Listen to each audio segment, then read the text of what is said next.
ஒருத்தர் ஆல்ரெடி கல்யாணம் ஆயிடுச்சு, அவருக்கு விவாகரத்து ஆகல. சட்டப்படி விவாகரத்து ஆனதானே இவங்க சொல்லாங்க, நாங்க பிரிஞ்சிருக்கோம், விவாகரத்து வாங்க போறோம் அப்படின்னு இவர் சொன்னதா இவங்க சொல்லலாங்க. எந்த அளவுக்கு இது உண்மை பொய்ன்னு நமக்கு தெரியுமா? அப்படியும் சாத்தியம் அப்படி இருந்துச்சுன்னா கூட அவங்க விவாகரத்து வாங்கினதுக்கு அப்புறம் வந்து குழந்தைய இவங்க வயித்துல வாங்கணும். அதுதானே செல்லம், அதுதானே வந்து நியாயம். அதை விட்டுட்டு கல்யாணத்துக்கு விவாகரத்துக்கு முன்னாடியே நீங்க உடலுறவு வச்சுப்பீங்க, ஜாலியா இருப்பீங்க, ஃபன் பண்ணுவீங்க, ஊரை சுத்துவீங்க, எல்லாம் பண்ணுவீங்களா?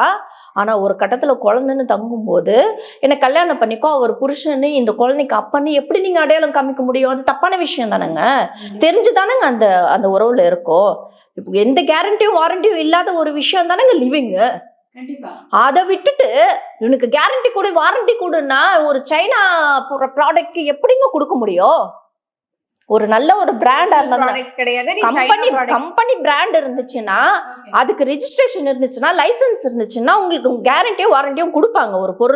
ஒரு பொருளுக்கே இப்படின்னா ஒரு லைஃப் ரன் பண்றீங்க, நீங்க படிச்சவங்க, நல்லா வந்து ஒரு ப்ரொஃபஷனல் லைஃப்ல ரன் பண்ணிட்டு இருக்கீங்க, இன்கம் சோர்ஸ் இருக்கு, நீங்களும் ஒரு வசதியான ஒரு வெல் செட்டில் ஆன ஆளு, எப்படிங்க அவரை நம்பி நீங்க வயித்துல குழந்தை வாங்கலாம்? அது தப்பான விஷயம் இல்ல?